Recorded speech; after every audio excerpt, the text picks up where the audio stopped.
Hey guys! Good morning! Ay, good afternoon na pala. Welcome back po dito sa aking YouTube channel. Ang mainit po nating update ngayon ay pumapatungkol po dito sa Tape Inc. and of course sa original na Itbulaga. Dahil parehas na pong Itbulaga. Dalawang noontime show na Itbulaga ngayon ang nagla-live sa noontime show. Pero syempre, kung nanaig sa IPO1 TVJ, nanaig din, of course, ang TVJ sa taong bayan na dahil sa dalawang noontime show na Itbulaga po ang parehas na ginagamit ay panalo po ang TVJ. Napakataas po kasi ng live viewers ngayon ng TVJ at talaga naman pong nilampas at nilangaw naman po itong sila Yorme Isko Moreno sa Gedli.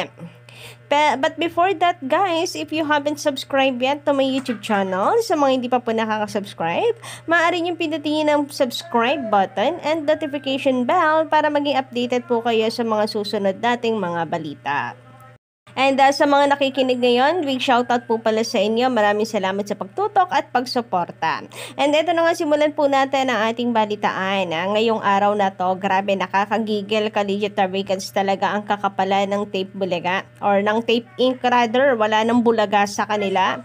Ang meron po sa kanila bulagta, lalo na ngayon sa live viewers po nila, Itbulaga po ang gamit nila, tapos YouTube channel nila 5 million, pero ang live views naman talong-talo po sila ng original Itbulaga. Kung sabagay, kabasta original ka-OG ay the best po talaga yan. And eto nga Collegiate Tarvicans, alam ko masakit din sa mata ninyo makita ito, Collegiate Tarvicans, na pero ito po talaga wala pakapala na lamang talaga. Itbulaga pa rin ang gamit po ng Tape Inc. sa kanilang programa. Pero ganun pa man, Itbulaga pa man yan, official YouTube channel man yan with 5 million subscriber, 1.2 lang naman po ang nanonood sa kanila. So 1,000, grabe, nabawasan pa nga. 2,000 na nga lang po ang digit nilang viewers, nabawasan pa ng 800, grabe nga naman yon. 1.2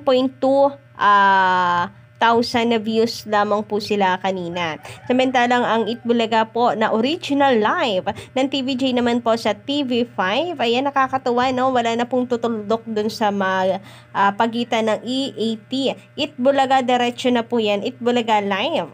TVJ on TV5, naka-caps lock. Ayan, para pagdiinan po sa Tape Inc. na silang original na Itbulaga. December 8, 2023, 51K live viewers. Grabe nga yun sa TVJ official YouTube channel po yan. Nakakatuwa, di po ba't ang sarap po sa mata?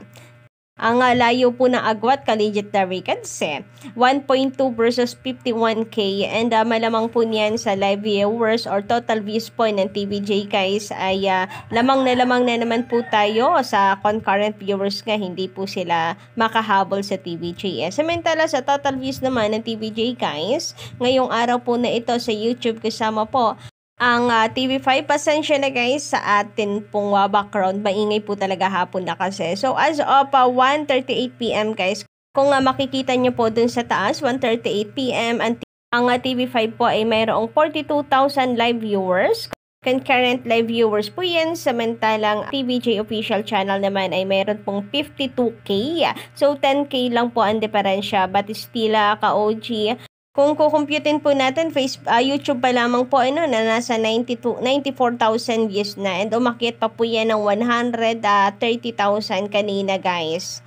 Total concurrent viewers ng TVJ sa YouTube during Gimme 5. Although medyo masakit sa ulo ang mga players ngayon, pero at least tayo po ay nakatutok pa rin naman sa pambansang laro ng mga Pilipino, ang Pinoy Henyo or Gimme 5 dito sa TV5. Kasi naman po doon sa kabila, during their yung World of the Rings, 900 lamang po ang viewers nila. Nako, ay pabulagta ng araw po ng pabulagta ang kabilang ito ayon sa mga netizen. Samantala patungkol naman dito kina Yorme and Buboy sa kanila pong segment na G sa Gedli, mga Collegiate Tarvicans, ay nilangaw nga raw po si Yorme at Buboy. So kung nilangaw po sila online live, Collegiate Tarvicans, ultimo sa kanilang segment ni umano na G sa Gedli ay parang nilangaw nga raw po sila.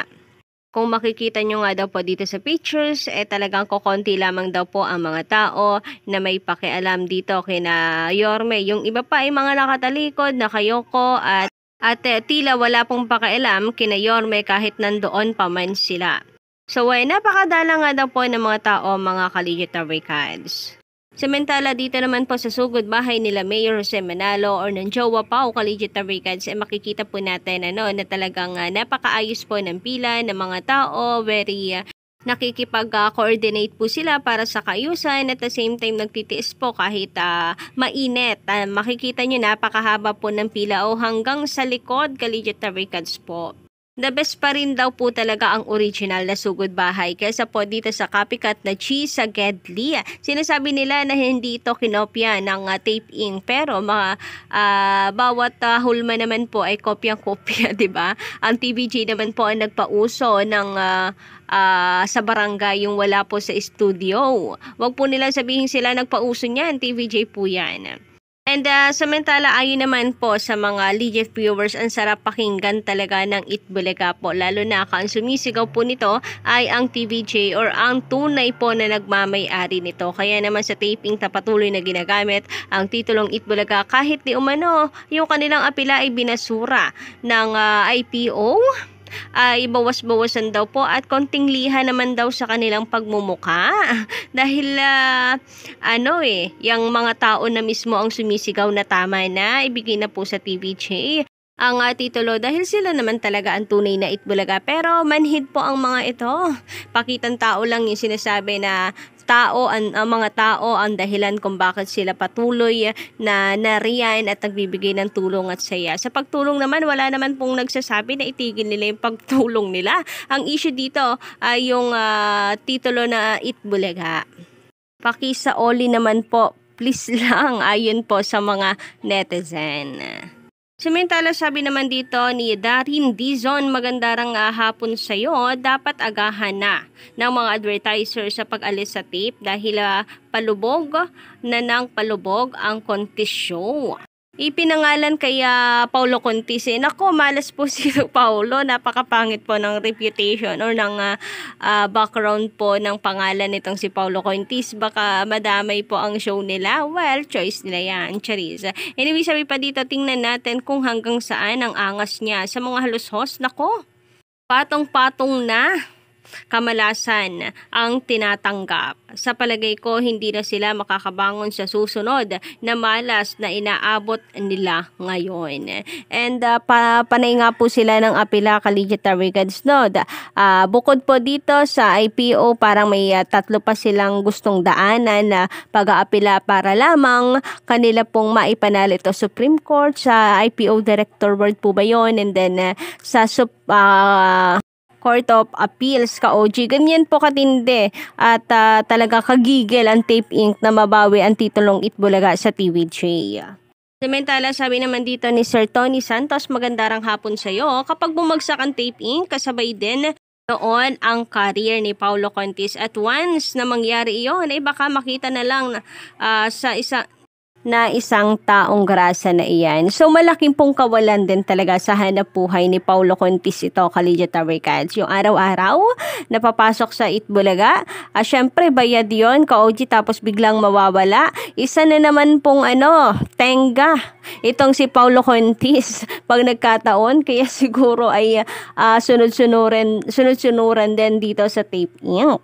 Samantala, ayon naman sa komento ni Edalina Puno, magandang hapon. Sabi nga ni Tito Sen, mainam daw mag-guest sa lahat ng noontime show para ipromote yung pelikula. Si Tito Sen na mismo ang nag-asabi. Yun ay kung talagang totoo ang sinasabi na wala ng network war. Subukan po nilang payagan si Alden Richards na mag-guest sa TV5. Baka sakali maniwala pa kami sa binambanggit at sinasabi ng GMA Network.